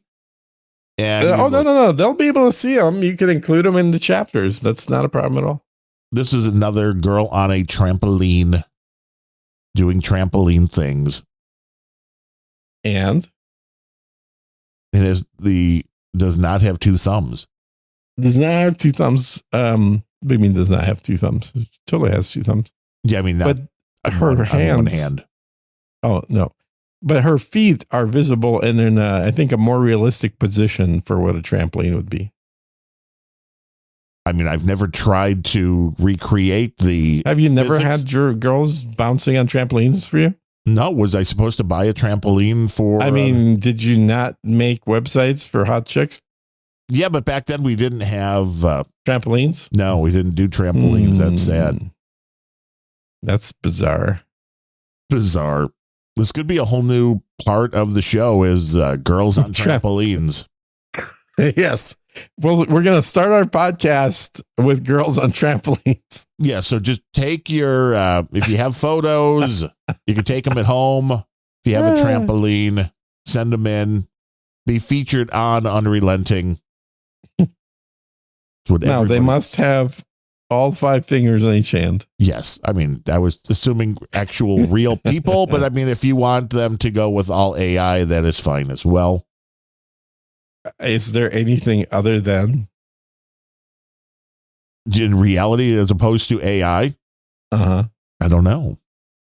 What is reality?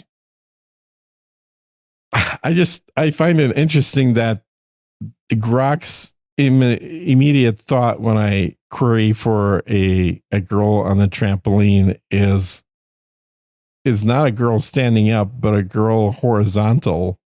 Flying. So you didn't add flying through the air to no, not at all. Interesting. Yeah. It's just obviously this is what you want is somebody flying. Mm-hmm. It's the only way to do it. Shall we move on off of image review? On a podcast. It's a whole new thing. Well, we're trying to bring this to a whole new audience. Mm-hmm. we describe images. What we could do on one of the next shows, I'd be curious to take a couple of images where we try to describe them and then let the AI, which you can upload the picture and be like, give me the description. See how. So you mean like take an actual image that we both have? Yes. And then describe it in. As if you were using it for an AI to try to recreate it. Yeah. And then see how close it comes to the image. Mm-hmm. There's some fun stuff this can do. But speaking of the AIs, there was another story I had pulled here. Okay. For today's show, because I saw you're doing homework. Okay. I know. Well, I saw this. I'm like, this is perfect. Musician charged with $10 million streaming royalties fraud using AI and bots. And I'm basically trying to figure out, how do we do this, everybody? Because this seems like a great deal.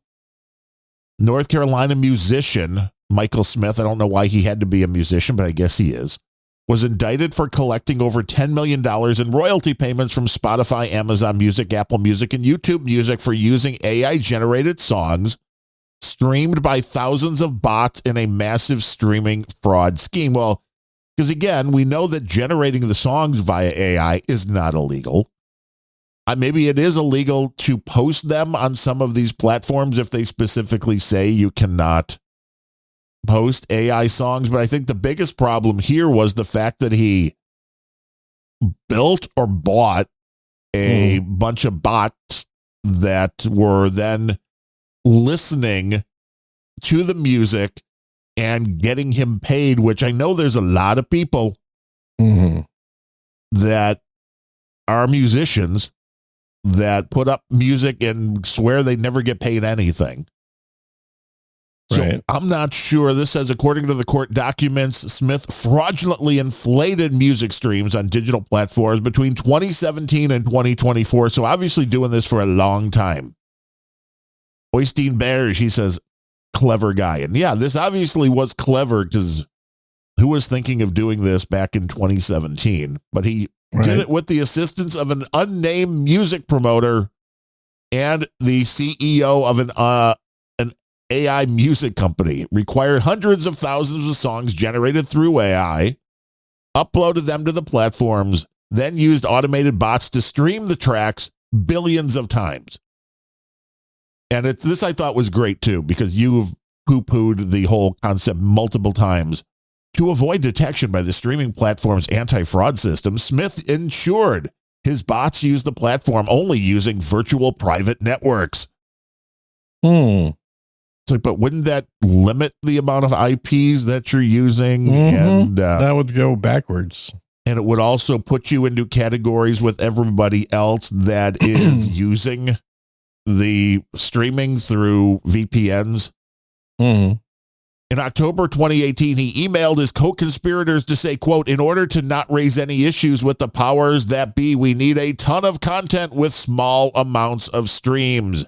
We need to get a ton of songs to make this work around the anti-fraud policy these guys are all using now. So what I don't understand, what was the goal in this? Money.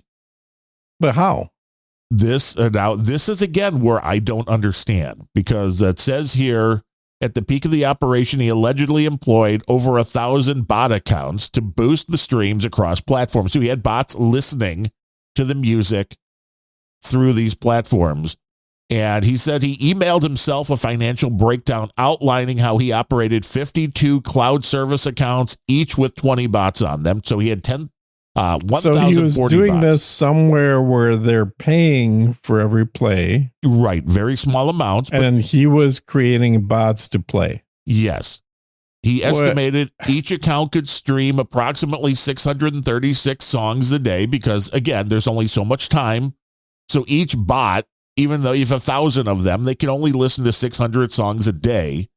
But according to what the math is, then that's 661,000 streams with an average royalty rate of 0.5 cent per stream. He calculated that his daily earnings would reach $3,300. Go figure, 33 is the magic number.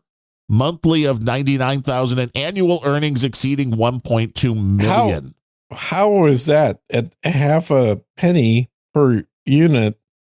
The freaking bots and infrastructure and electricity gotta cost more. You would think. I have no idea. I would think. But, this whole thing, and of course, this is not journalisming. It's from Bleeping Computer. Yeah. Well, it's fake news is what I say. Well, I remember he collected more than $10 million in royalty payments, but that may be absolutely fake news. It sounds fake to me. Because I remember doing this with Dropbox. When Dropbox first started, they had a promotion where for every new person you could get to sign up under your account. It was a pyramid scheme, right? You got to bring people in. You will get an additional 100 megs or 10 megs or something, some amount of extra storage. Some amount of megs. Some amount of megs on your account back when megs meant something. And I remember I thought, challenge accepted. So I got on Amazon's their server platform. And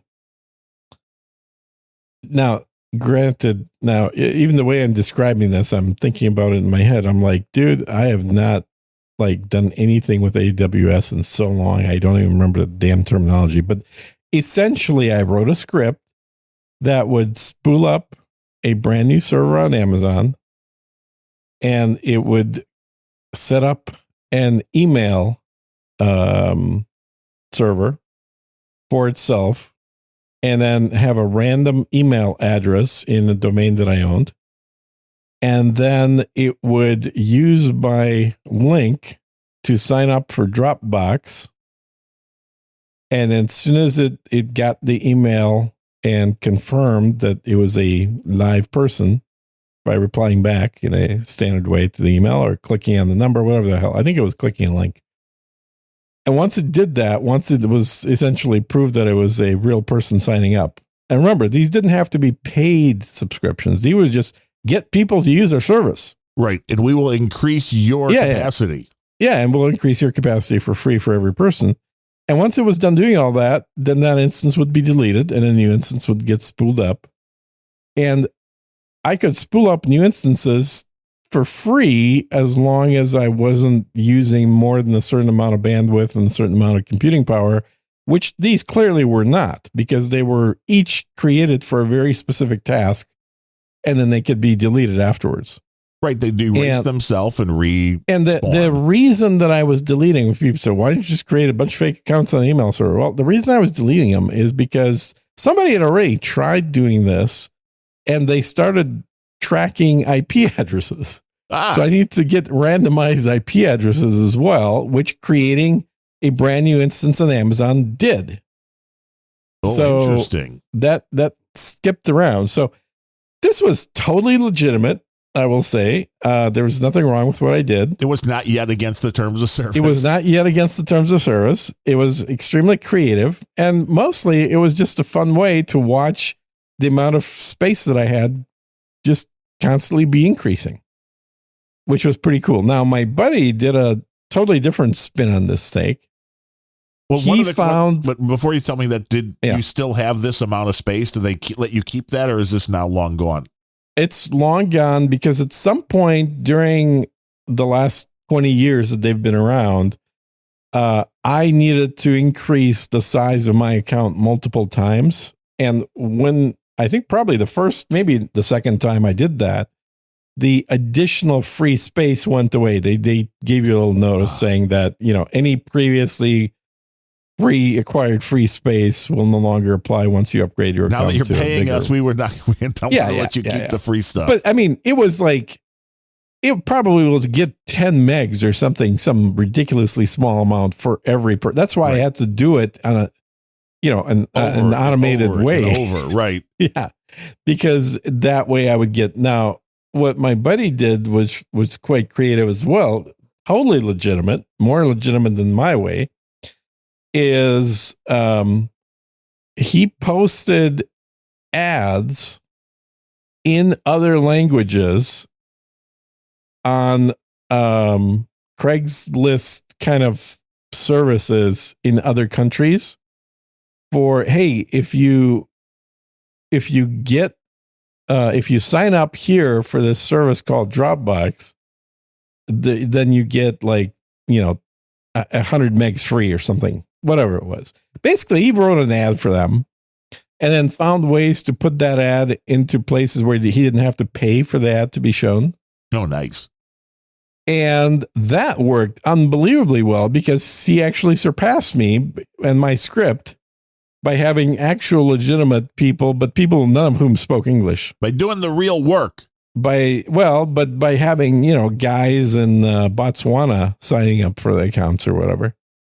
Hey, Botswanans need data storage. They do. too. They do. So, and again, this was like, I don't know, 20 years ago, 18 years ago, whatever. I think it was a long time ago. We can look up whenever Dropbox started. This must have been in the first year of their operation, as my guess is that they decided to create this program.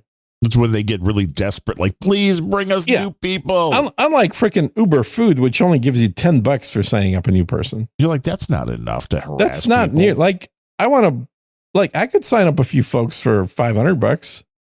Yeah, per add person. it up. Yeah, do it. And then have it roll up. So, hey, if you get 10, you even get more.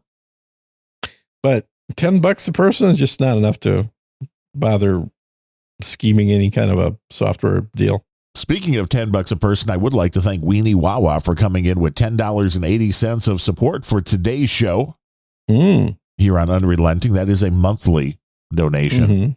And Kevin Seifert for coming in with his $5 monthly donation. It's the start of the month. $15.80 for all of this great content. How are today. you tracking those monthlies? They're not really for this show. They are. They come in through PayPal and they say Unrelenting. Oh, I see what you mean for this show amongst your other shows. I see what you mean. But what I mean is they're not for this episode. Well, they came in between the last two episodes. So, yes. But they're meant that you really ought to just allocate like $1.25 per episode. Is that how it works? That's how it works in real world. Yeah. So it came in for this episode. If you have a monthly donation, then that donation gets now. If they want to do 4 monthly donations and they space them out by a week apiece, then the fun you want PayPal ends. to take more of your money? Okay, they do. They do it anyway. It's better than not getting any money. I mean, I would highly recommend that you just send a girl on a trampoline with cash to the house. Exactly. That's the best way to send money. She could forget the cash. That's fine. A girl with cash. That's even better. Because then he can order a pizza. Something like that.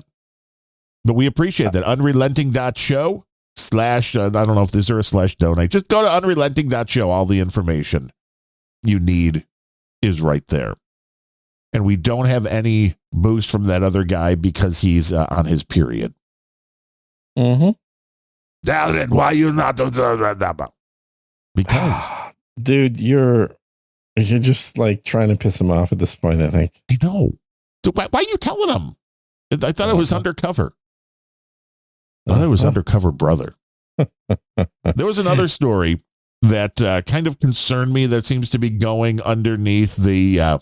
no, right. That's exactly the last image you sent. That's what I'd like over at the house, please. That would be fine. And we had talked about this on Grumpy Old Ben's, I believe, when this happened. Maybe on this show, too. 2 Nigerian men sentenced to 210 months, 17 and a half years in prison in Michigan over their roles in an online sexual extortion scheme. Now, here's basically what happened. Idiot 17-year-old kid got a message from these Nigerian scammers, these dudes who either created an Instagram account or whatever, or they stole one. Got the dude to send him a nude photo of himself. And then they threatened if he didn't pay $1,000 that they were going to release it to his family, friends, to the public, I mean, whatever. that is like the oldest scam in the book. Yes. Never show anybody your junk. This is very good, kids. Do not do that. I never understood that in the first place, right? Like, is the idea that somehow a girl's going to look at your cock and go, oh my God, I've never seen one that incredibly beautiful. I want that inside of me right now. It is just insane. Like, dick pics make 0 sense. No. I don't want a pussy pic either. No. Like, that's not the first thing I want to look at. You don't want to. I may not want to look at it ever. You're like, can we just get a full on packet? That's fine. But even in this case, that's what the kid did. Now, if you're going to send it, don't put your face in it, kid, but Oh my God. Well, That's insane. If you have a random female, especially a random attractive female that shows up on a social media and it's like, here's a nude of me, send me one of you. Don't do it. No. But then the kid killed himself, and that's what they're holding these guys responsible for. Oh, nice. And I think this is bullshit. I feel sorry that the kid's dead. Yeah. But it taught him a good lesson. This is not something that, you know, where the slippery slope on this goes. Remember the girl who was dating the guy that killed himself? This happened about 2 years ago.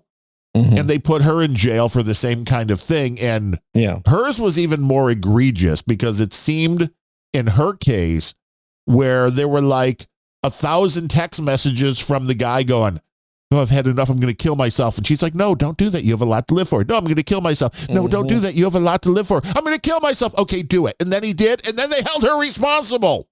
Yeah. And it's like, what do you fucking expect? You cannot hold other people responsible for somebody's suicide. This is a fucking disgrace. True. So, according to U.S. law, that if you are in the process of committing a felony, actions that you commit that lead to somebody else's death, even if you didn't do it by having your hands in there, still make you guilty.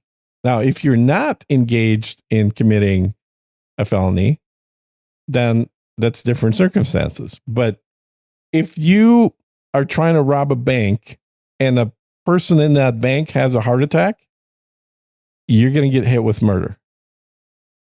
But I don't think this is the same thing. When historically been the case. You tell somebody you're going to blackmail them. Yeah. For under $1,000, which I'm thinking I'm seeing California with people walking out of all the stores with they should have asked for $999.99 because then you would keep it at a lower level. Under 1,000, yeah. But this concept that they're responsible because this idiot well, it's extortion. I mean, that's definitely a felony. But we are literally going to foreign countries and having them extradite people to charge them on this. But you know what's not being charged in this country, which also doesn't make any sense. But I am like, you cannot, in a case like this, and this is what I've thought back to as well. If I had the technology that we have today when I was in high school, this is exactly what me and my friends would be fucking doing to each other, is trying to fucking catfish them, embarrass them, be like, ha, you sent me a fucking nude, you fucking idiot. Yeah. Well, now you go to jail for that, which is bullshit. Yeah. You cannot be held responsible for what somebody else does. I mean, you can if you're in the act of committing a crime. But this isn't okay. Now, what part of the crime was in the act of? Extortion. I don't buy that for a minute. You don't have to. It's a law. It doesn't. Your opinion is irrelevant in the matter, sir. So if there was no extortion and they still got the guy to send the dick pic and then they released the dick pic and he killed himself, then there was no extortion. So then what are you going to charge him with? No, then you charge them with pedophilia because they're distributing, child pornography. Yeah, but here's the thing. The child porn, obviously, much lower criminal penalties than what they got here. Yeah. Yeah. So it's like, Well, and that brings up another point. So I'm curious to see what your opinion is, because I know what my other co-host is, and it differs from mine. You mean dude named Ben over on the Good Old Boys show? 2goodoldboys.com. Right. Just 2 Good Old Boys. Just 2 Good Old Boys. I always forget the just. I think that's because it's J-O-B, dude. It's J-O-B. You ought to remember that. But Good Old Boys, that's the just is a J. Yeah. But that's what I said. Every time J-O-B. Every time these writing aids, every time I write something and include the word just in it, every one of these writing aids, like, get rid of it. Take that out. Take that out. Yeah, the writing ads don't work. Ignore them. That's why I'm like, forget it. Just 2 Good Old Boys. Just 2goodoldboys.com. That guy. So did you see that there was a shooting in Georgia? Yes, with the kid that looked like he wanted to play the Joker with blonde hair. Yeah. Or a girl. Yeah. And apparently they managed to not kill this one. They captured the shooter. Usually they want to go out in a blaze of glory. Obviously, he wasn't good enough. No. And then they now have filed or charged, I should say, his father with 2 murders. Yes, I saw that. And and the kid is 14, so he's clearly a minor, not barely a minor, definitely a minor. And so what is your take? Do you think that makes sense that they would charge the father as well?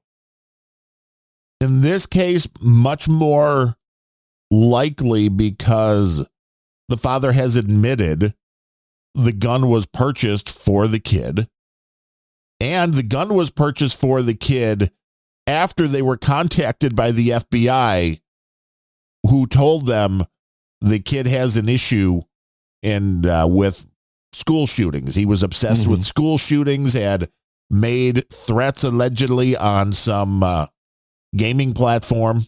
But I was just having this conversation over breakfast with the wife after I made beautiful omelets. Beautiful omelets. I mean, you could not get a better omelet. So you see the rationale for charging the father of this? In this case, I do, but there are other cases. Now, if you are a responsible parent and you have the same type of guns and you have them locked up and your kid still takes one, then I don't think they should be charged, because the reality is you're never keeping anything like that safe from your kid. Even if you're like, I always keep the key with me, blah, blah, blah. That's why I asked my wife, I'm like, was there anything in your house when you were growing up that you didn't have access to? And she's like, no. I'm like, me neither. Now, I mean, I guess you could go, an extreme measure, but, at some point, the parent's going to leave the key for the gun case. If the kid really wants to, he's going to run down to the, hardware store and get a second key made. Whatever it is, if he takes the thing without the parent's consent and the parent did something to try to keep that from happening, I don't think you can charge the parents. But I go in a slightly different area. If it's like your kid's already been targeted, we know that there's maybe a mental health issue here. And if you give him a firearm and if he always has access to that firearm, then I think you do hold some responsibility. Where did you come down on this one? Yeah. So let me say where Ben came down first, and we'll talk more about it obviously on the podcast. So you can listen to it. He can speak for himself there, but in a nutshell, from what I gather, could be wrong, but from what I gather, his point is you should never charge somebody who wasn't involved in a crime for that crime. You only charge the people actually involved in the crime. So charging a parent for murder at a place he wasn't and doing things that he wasn't the one pulling the trigger of the tool that is the gun, is asinine, and it should be obviously illegal. You cannot be charged for a crime you did not participate in. It would be his attitude. Now, mine is actually on the other side of that, which is, for a minor, you as a parent have full responsibility for the actions of that minor. If that minor steals your car and then kills somebody with it, it is your responsibility, and you will be the one to pay for that. And the reason I say that is because I think way too many people think that their job is done when they poop out a kid. Right. And it's like, okay, well, I guess he lives here, so I have to buy him food, but that's about the extent of my involvement. And then it's the school's responsibility to teach him right from wrong. Well, guess what? Teachers currently in school working there have blue hair and don't know the difference between right and wrong. We know this because we've seen tons of video. You don't mean they're old women. You mean they're like idiot 20-year-olds with blue hair. Yeah. Or pink, or you name a random color. Or a combination thereof. Or a rainbow colored hair. It's not an attractive woman that Gene would ever want to date. Well, I mean, I have dated somebody with blue hair before, but But I'm guessing attractive blue hair. Yeah. But I think there is a different, I mean, one, you're always going to be responsible from a civil aspect. So you're right. If your kid goes and mows a bunch of people down in a car, you're the one getting sued. The kid's not. It's not just about the kid getting a hold of the gun. So the gun to me is a minor part of this. Like plenty of parents buy their kids guns. Very few kids actually go and shoot somebody. Correct. Now, but the question is, was it easily accessible for the kid? It's irrelevant. It doesn't matter. It is. It really is. Because it's like, well, the parents are responsible if they have a weapon for keeping it out of the kid's hands. That makes sense. It's the kid's gun. But if it comes down, right, if it's the kid's gun, then the parent did corroborate, was a part of the crime because they provided the child with what they needed to do. And you're focusing on the wrong thing here. You may say so, but it's like, look, if I want to fucking go nuke Iran, right? And I'm like, geez, if I only had a nuclear weapon, and I'm like, wait, Gene's got a guy. He's got a nuclear warhead guy. And that guy sells me a nuclear warhead. And then Ben sells me the nuclear warhead. And then I set off that nuke. Well, you don't think he's going to be charged as the person to provide the it depends. Did you pay cash? Did you Bitcoin? All on Bitcoin. So all Bitcoin. Then you're good. Then you're good to go. My point here, I mean, you could look at it from the standpoint that the father should have known the kid is psychotic and therefore should not have a weapon. I totally agree with that. However, the weapon is not the issue here. The issue is that he raised a child that lived with him, because I did a little digging into this. This was not, he is divorced, but the boy lived with him, not the mother. Who was not aware. Yeah. And so at least she's like, fuck, I'm clear. No, she's actually a drug addict. Oh, nice. Sorry about that. Yeah, she's on meth. And she also has the two other kids. He's the oldest kid. And so the father is responsible for the actions of the kid. I think that is the main point, not the gun access or anything else. It's that if you raise a child that ends up going off and psychopathically murdering other people, you hold the primary responsibility for what that child is. Until the magical age of 18 or after that until the magical age of 18. Yes, exactly.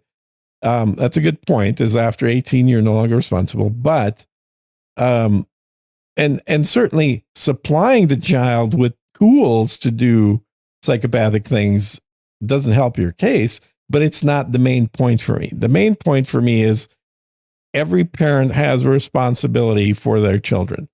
When children fuck up, and this has happened in minor ways, right? When you got somebody that's a bully, and then that kid beats up another kid, and that kid that got beat up shows up at home and explains what happens to their parents. Parents don't go and beat up the kid that beat him up. The parents go to talk to that kid's parents and say, what the fuck, dude? Why are you raising your kid in a way where he's doing this kind of shit to my kid? And if you don't fix it, if you don't control your kid, then we're going to get law enforcement involved. Well, and there was a case not that long ago where the mother of a girl that was getting beat up by another girl did kick the girl's ass and went to jail. That's not as well she should have. Yeah. You can't do that. It's like, you don't want to. Kids are like pets in that regard. If you have a dog that goes and attacks a neighborhood child. Well, this is it. You're always been civilly responsible. Child dies. The difference is it's not the dog that's responsible. It's you that's responsible. But usually this is a civil thing. The dog gets put down. It's only criminal responsibility if you had something to do very specifically, knowing the dog was a danger, maybe knowing your kid was a danger, but there's a lot of gray areas in here. It's called absentee parentism. Well, a lot of them are, yeah. And I think it's about time that these people start going to prison. Lock up parents. This is where, lock them up parents. This is where I think I differ from Ben. Just run into the microphone. I did, yeah. Could you tell? Yeah, I thought you may have hurt yourself there. I got excited, man. No, I kind of bumped into the mic. Yeah, this is where it differs. So Ben's got kids. I don't have kids. Ben's response is going to be, well, you don't have kids. You don't understand this. My point is, I don't need kids to be able to hold somebody else responsible.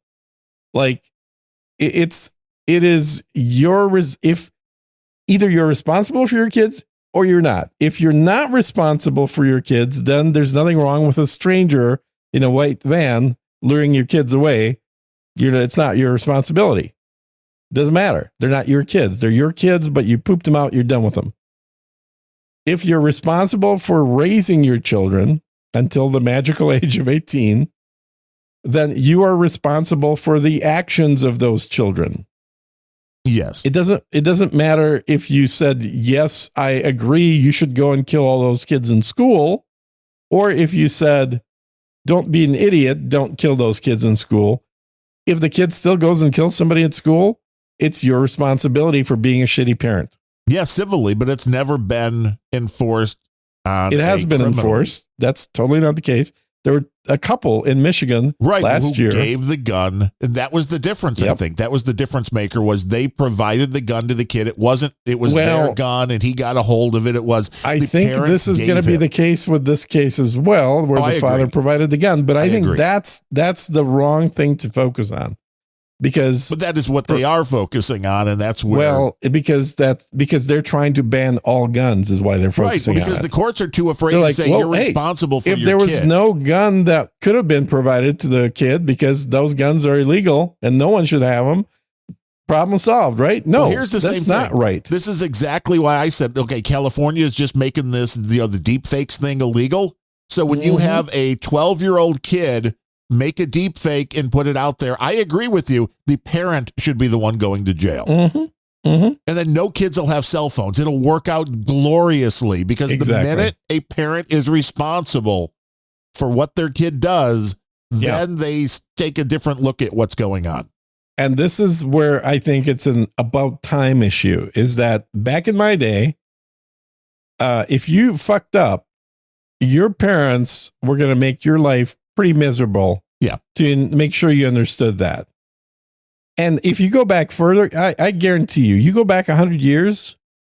If somebody's kid 100 years ago went and shot somebody at school, his dad would be the one to shoot the kid. Probably, his dad would literally kill the kid and the neighbors would say, served him right. That was frontier justice, baby. That was frontier justice. And I'm not saying we're quite returning to that, but there has to be more fucking accountability for the parents. Way too many things go unpunished for the people that enabled the behavior. Yeah, and a lot of those, just like you said, turned a blind eye, didn't pay any attention to what was going on with the kids. Yeah. Yeah, it doesn't have to be an active encouragement. It could be a passive ignorance of what's happening. Can you only imagine what that would do to the city of Chicago, where you have 12 and 13-year-old gangbangers that when they get caught, that the parents go to jail? Well, only the mothers. You think, well, right, if you can't find the fathers, I get it. We have no idea. It might be one guy that fathered all of them. The fabulous Ryan Bemro says, it figures 5 minutes before the end of the show, the discussion finally gets interesting. That's how we keep you coming back until the next show. Yeah. Why is he even listening? He loves this show. It's his favorite listen on Fridays. Hate listen. Well, maybe. Hey, Bemrose, I know where all your sats are. You can stream us some. Ooh.